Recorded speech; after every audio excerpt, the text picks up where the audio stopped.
13ನೇ ಅಧ್ಯಾಯ. ಶಿಷ್ಯರಿಗೆ ಪಾದಸ್ನಾನ. ಅಂದು ಪಾಸ್ಕ ಹಬ್ಬದ ಇಂದಿನ ದಿನ. ತಾವು ಈ ಲೋಕವನ್ನು ಬಿಟ್ಟು ಪಿತನ ಬಳಿಗೆ ಹೋಗಬೇಕಾದ ಗಳಿಗೆ ಬಂದಿರುವುದು ಎಂದು ಯೇಸುಸ್ವಾಮಿಗೆ ತಿಳಿದಿತ್ತು. ಈ ಲೋಕದಲ್ಲಿದ್ದ ತಮ್ಮವರನ್ನು ಯಾವಾಗಲೂ ಪ್ರೀತಿಸುತ್ತಿದ್ದ ಅವರು ಆ ಪ್ರೀತಿಯ ಪರಮಾವಧಿಯನ್ನು ಈಗ ತೋರಿಸಲಿದ್ದರು. ಯೇಸುವನ್ನು ಗುರುದ್ರೋಹದಿಂದ ಹಿಡಿದುಕೊಡಬೇಕೆಂಬ ಆಲೋಚನೆಯನ್ನು ಸೈತಾನನು ಸೀಮೋನನ ಮಗ ಇಸ್ಕಾರಿಯೋತಿನ ಯೂದನಲ್ಲಿ ಈಗಾಗಲೇ ಹುಟ್ಟಿಸಿದ್ದನು. ಊಟಕ್ಕೆ ಎಲ್ಲರೂ ಕುಳಿತಿದ್ದರು. ಪಿತನು ಎಲ್ಲವನ್ನು ತಮ್ಮ ಕೈಗೆ ಒಪ್ಪಿಸಿರುವರೆಂದು ತಾವು ದೇವರ ಬಳಿಯಿಂದ ಬಂದಿದ್ದು ಈಗ ದೇವರ ಬಳಿಗೆ ಮರಳುತ್ತಿದ್ದೇನೆಂದು ಯೇಸುವಿಗೆ ತಿಳಿದಿತ್ತು. ಅವರು ಊಟದಿಂದ ಎದ್ದು ತಮ್ಮ ಮೇಲು ಹೊದಿಕೆಯನ್ನು ತೆಗೆದಿಟ್ಟರು, ಅಂಗವಸ್ತ್ರವನ್ನು ಸೊಂಟಕ್ಕೆ ಕಟ್ಟಿಕೊಂಡರು. ಅನಂತರ ಒಂದು ಬೋಗಣಿಗೆ ನೀರು ಸುರಿದುಕೊಂಡು ತಮ್ಮ ಶಿಷ್ಯರ ಕಾಲುಗಳನ್ನು ತೊಳೆಯುತ್ತಾ ತಾವು ಕಟ್ಟಿಕೊಂಡಿದ್ದ ಅಂಗವಸ್ತ್ರದಿಂದ ಒರೆಸತೊಡಗಿದರು. ಹೀಗೆ ಅವರು ಸೀಮೋನ ಪೇತ್ರನ ಹತ್ತಿರಕ್ಕೆ ಬಂದಾಗ ಆತ, ಪ್ರಭುವೇ, ನೀವು ನನ್ನ ಕಾಲುಗಳನ್ನು ತೊಳೆಯುವುದೇ ಎಂದನು. ಯೇಸು, ನಾನು ಮಾಡುತ್ತಿರುವುದು ನಿನಗೆ ಈಗ ಅರ್ಥವಾಗದು, ಮುಂದೆ ಅರ್ಥವಾಗುತ್ತದೆ ಎಂದು ಉತ್ತರಿಸಿದರು. ನೀವು ನನ್ನ ಕಾಲುಗಳನ್ನು ತೊಳೆಯುವುದು ಎಂದಿಗೂ ಕೂಡದು ಎಂದು ಪೇತ್ರನು ಪ್ರತಿಭಟಿಸಿದನು. ಅದಕ್ಕೆ ಯೇಸು, ನಾನು ತೊಳೆಯದಿದ್ದರೆ ನಿನಗೆ ನನ್ನಲ್ಲಿ ಪಾಲು ಇಲ್ಲ ಎಂದು ನುಡಿದರು.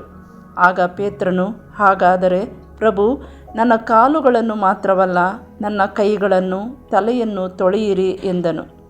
ಯೇಸು, ಸ್ನಾನ ಮಾಡಿಕೊಂಡವನು ಕಾಲುಗಳನ್ನು ತೊಳೆದುಕೊಂಡರೆ ಸಾಕು, ಅವನ ಮೈಯೆಲ್ಲ ಶುದ್ಧವಾಗಿರುತ್ತದೆ. ನೀವು ಕೂಡ ಶುದ್ಧರಾಗಿದ್ದೀರಿ, ಆದರೆ ನಿಮ್ಮಲ್ಲಿ ಎಲ್ಲರೂ ಶುದ್ಧರಲ್ಲ ಎಂದು ಹೇಳಿದರು. ತಮ್ಮನ್ನು ಗುರುದ್ರೋಹದಿಂದ ಹಿಡಿದುಕೊಡುವವನು ಯಾರೆಂಬುದು ಅವರಿಗೆ ಗೊತ್ತಿತ್ತು. ಅದಕ್ಕಾಗಿಯೇ ಅವರು ನಿಮ್ಮಲ್ಲಿ ಎಲ್ಲರೂ ಶುದ್ಧರಲ್ಲ ಎಂದು ಹೇಳಿದರು. ಶಿಷ್ಯರ ಪಾದಗಳನ್ನು ತೊಳೆದ ಮೇಲೆ ಯೇಸು ತಮ್ಮ ಮೇಲು ಹೊದಿಕೆಯನ್ನು ಹಾಕಿಕೊಂಡು ಕುಳಿತುಕೊಂಡರು. ತಮ್ಮ ಶಿಷ್ಯರಿಗೆ, ನಿಮಗೆ ನಾನು ಮಾಡಿರುವುದು ಏನೆಂದು ಅರ್ಥವಾಯಿತೆ? ಬೋಧಕರೇ, ಪ್ರಭುವೇ ಎಂದು ನೀವು ನನ್ನನ್ನು ಕರೆಯುತ್ತೀರಿ. ನೀವು ಹಾಗೆ ಹೇಳುವುದು ಸರಿಯೇ.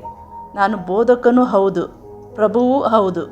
ನಿಮಗೆ ಪ್ರಭುವೂ ಬೋಧಕನೂ ಆಗಿರುವ ನಾನೇ ನಿಮ್ಮ ಕಾಲುಗಳನ್ನು ತೊಳೆದಿರುವಾಗ ನೀವು ಸಹ ಒಬ್ಬರ ಕಾಲುಗಳನ್ನು ಇನ್ನೊಬ್ಬರು ತೊಳೆಯುವ ಹಂಗಿನಲ್ಲಿದ್ದೀರಿ. ನಾನು ನಿಮಗೆ ಒಂದು ಆದರ್ಶವನ್ನು ಕೊಟ್ಟಿದ್ದೇನೆ. ನಾನು ನಿಮಗೆ ಮಾಡಿದಂತೆಯೇ ನೀವು ಇತರರಿಗೆ ಮಾಡಿರಿ. ನಾನು ನಿಮಗೆ ಸತ್ಯವಾಗಿ ಹೇಳುತ್ತೇನೆ, ದಣಿಗಿಂತ ದಾಸನು ದೊಡ್ಡವನಲ್ಲ. ಅಂತೆಯೇ ಕಳುಹಿಸಲಾದವನು ಕಳುಹಿಸುವವನಿಗಿಂತ ಶ್ರೇಷ್ಠನಲ್ಲ. ಇದನ್ನೆಲ್ಲ ಅರ್ಥ ಮಾಡಿಕೊಂಡು ಅದರಂತೆ ನಡೆದರೆ ನೀವು ಧನ್ಯರು. ಉಂಡವರ ಮನೆಗೆ 2 ಬಗೆ. ನಾನು ನಿಮ್ಮೆಲ್ಲರನ್ನೂ ಕುರಿತು ಹೀಗೆ ಹೇಳುತ್ತಾ ಇಲ್ಲ. ಯಾರನ್ನು ನಾನು ಆರಿಸಿಕೊಂಡಿದ್ದೇನೆಂಬುದು ನನಗೆ ಗೊತ್ತು, ಆದರೆ ನನ್ನೊಡನೆ ಉಂಡವನೇ ನನಗೆ ದ್ರೋಹ ಬಗೆದನು ಎಂಬುದಾಗಿ ಪವಿತ್ರ ಗ್ರಂಥದಲ್ಲಿ ಬರೆದಿದೆ. ಆ ಮಾತು ಈಡೇರಬೇಕಾಗಿದೆ. ಅದು ಈಡೇರುವಾಗ ಇರುವಾತನು ನಾನೇ ಎಂದು ನೀವು ವಿಶ್ವಾಸಿಸುವಂತೆ ಅದು ಈಡೇರುವುದಕ್ಕೆ ಮುಂಚೆಯೇ ನಿಮಗೆ ಹೇಳುತ್ತಿದ್ದೇನೆ. ನಾನು ಕಳುಹಿಸಿದಾತನನ್ನು ಬರಮಾಡಿಕೊಳ್ಳುವವನು ನನ್ನನ್ನೇ ಬರಮಾಡಿಕೊಳ್ಳುತ್ತಾನೆ. ನನ್ನನ್ನು ಬರಮಾಡಿಕೊಳ್ಳುವವನು ನನ್ನನ್ನು ಕಳುಹಿಸಿದಾತನನ್ನೇ ಬರಮಾಡಿಕೊಳ್ಳುತ್ತಾನೆಂದು ನಿಮಗೆ ಸತ್ಯವಾಗಿ ಹೇಳುತ್ತೇನೆ ಎಂದರು. ಯೂದನ ಗುರುದ್ರೋಹ. ಇದೆಲ್ಲವನ್ನು ಹೇಳಿಯಾದ ಮೇಲೆ ಯೇಸುಸ್ವಾಮಿ ಮನಸ್ಸಿನಲ್ಲಿ ಬಹಳವಾಗಿ ನೊಂದುಕೊಂಡರು. ಅವರು, ನಾನು ನಿಮಗೆ ಸತ್ಯವಾಗಿ ಹೇಳುತ್ತೇನೆ, ನಿಮ್ಮಲ್ಲೊಬ್ಬನು ದ್ರೋಹ ಬಗೆದು ನನ್ನನ್ನು ಹಿಡಿದೊಪ್ಪಿಸುವನು ಎಂದು ಸ್ಪಷ್ಟವಾಗಿ ಹೇಳಿದರು. ಯೇಸು ಯಾರನ್ನು ಕುರಿತು ಹಾಗೆಂದರೆಂದು ತಿಳಿಯದೆ ಶಿಷ್ಯರು ಒಬ್ಬರನ್ನೊಬ್ಬರು ಸಂಶಯದಿಂದ ನೋಡುವವರಾದರು. ಯೇಸುವಿನ ಪಕ್ಕದಲ್ಲೇ ಹೊರಗೆ ಕುಳಿತಿದ್ದ ಅವರ ಆಪ್ತ ಶಿಷ್ಯನಿಗೆ, ಸೀಮೋನ ಪೇತ್ರನು ಯಾರನ್ನು ಕುರಿತು ಹಾಗೆ ಹೇಳುತ್ತಿದ್ದಾರೆಂದು ಕೇಳು ಎಂದು ಸನ್ನೆ ಮಾಡಿದನು. ಆಗ ಆ ಶಿಷ್ಯನು ಯೇಸುವಿನ ಮಗ್ಗುಲಿಗೆ ಸರಿದು, ಅಂಥವನು ಯಾರು ಪ್ರಭು ಎಂದು ಕೇಳಿದನು. ಯೇಸು, ನಾನು ರೊಟ್ಟಿಯ ತುಂಡನ್ನು ಬಟ್ಟಲಿನಲ್ಲಿ ಅದ್ದಿ ಅದನ್ನು ಯಾರಿಗೆ ಕೊಡುತ್ತೇನೋ ಅವನೇ ಎಂದು ಹೇಳಿ ರೊಟ್ಟಿಯ ತುಂಡನ್ನು ಅದ್ದಿ ಸೀಮೋನನ ಮಗ ಇಸ್ಕಾರಿಯೋತಿನ ಯೂದನಿಗೆ ಕೊಟ್ಟರು. ಯೂದನು ಅದನ್ನು ತೆಗೆದುಕೊಂಡದ್ದೇ ತಡ, ಸೈತಾನನು ಅವನನ್ನು ಹೊಕ್ಕನು. ಆಗ ಯೇಸು, ನೀನು ಮಾಡಬೇಕೆಂದಿರುವುದನ್ನು ಬೇಗನೆ ಮಾಡಿ ಮುಗಿಸು ಎಂದರು. ಊಟಕ್ಕೆ ಕುಳಿತಿದ್ದ ಶಿಷ್ಯರಿಗೆ ಯೇಸು ಹಾಗೇಕೆ ಹೇಳಿದರೆಂದು ಅರ್ಥವಾಗಲಿಲ್ಲ.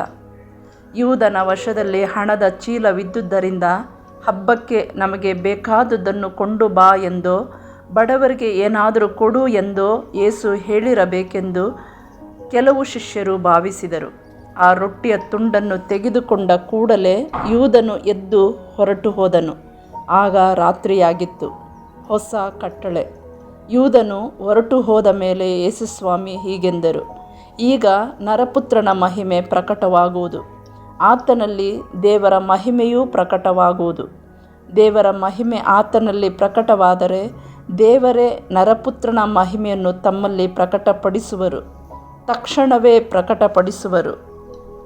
ಪ್ರಿಯ ಮಕ್ಕಳೇ, ಇನ್ನು ತುಸು ಕಾಲ ಮಾತ್ರ ನಾನು ನಿಮ್ಮೊಡನೆ ಇರುತ್ತೇನೆ. ಆಮೇಲೆ ನೀವು ನನ್ನನ್ನು ಹುಡುಕುವಿರಿ, ಆದರೆ ನಾನು ಹೋಗುವಲ್ಲಿಗೆ ನೀವು ಬರಲಾರಿರಿ ಎಂದು ನಾನು ಯೆಹೂದ್ಯರಿಗೆ ಹೇಳಿದಂತೆಯೇ ನಿಮಗೂ ಹೇಳುತ್ತೇನೆ. ನಿಮಗೊಂದು ಹೊಸ ಆಜ್ಞೆಯನ್ನು ಕೊಡುತ್ತೇನೆ, ಒಬ್ಬರನ್ನೊಬ್ಬರು ಪ್ರೀತಿಸಿರಿ. ನಾನು ನಿಮ್ಮನ್ನು ಪ್ರೀತಿಸಿದಂತೆಯೇ ನೀವು ಸಹ ಒಬ್ಬರನ್ನೊಬ್ಬರು ಪ್ರೀತಿಸಿರಿ. ನಿಮ್ಮ ಈ ಪರಸ್ಪರ ಪ್ರೀತಿಯನ್ನು ಕಂಡು ನೀವು ನನ್ನ ಶಿಷ್ಯರೆಂದು ಜನರೆಲ್ಲರೂ ಅರಿತುಕೊಳ್ಳುವರು. ಪೇತ್ರನ ಅಲ್ಲಗಳಿಕೆಯ ಮುನ್ಸೂಚನೆ.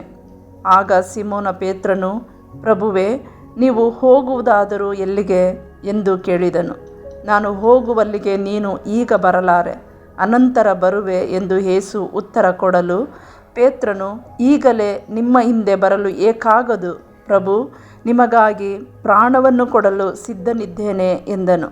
ಆಗ ಯೇಸು, ನನಗಾಗಿ ಪ್ರಾಣವನ್ನು ಕೊಡಲು ಸಿದ್ಧನಿರುವೆಯಾ? ನಾನು ನಿನಗೆ ನಿಜವಾಗಿ ಹೇಳುತ್ತೇನೆ, ಕೇಳು. ನೀನು ನನ್ನನ್ನು ಅರಿಯೆನೆಂದು 3 ಬಾರಿ ತಿರಸ್ಕರಿಸುವ ತನಕ ನಾಳೆ ಮುಂಜಾನೆ ಕೋಳಿ ಕೂಗುವುದಿಲ್ಲ ಎಂದು ನುಡಿದರು.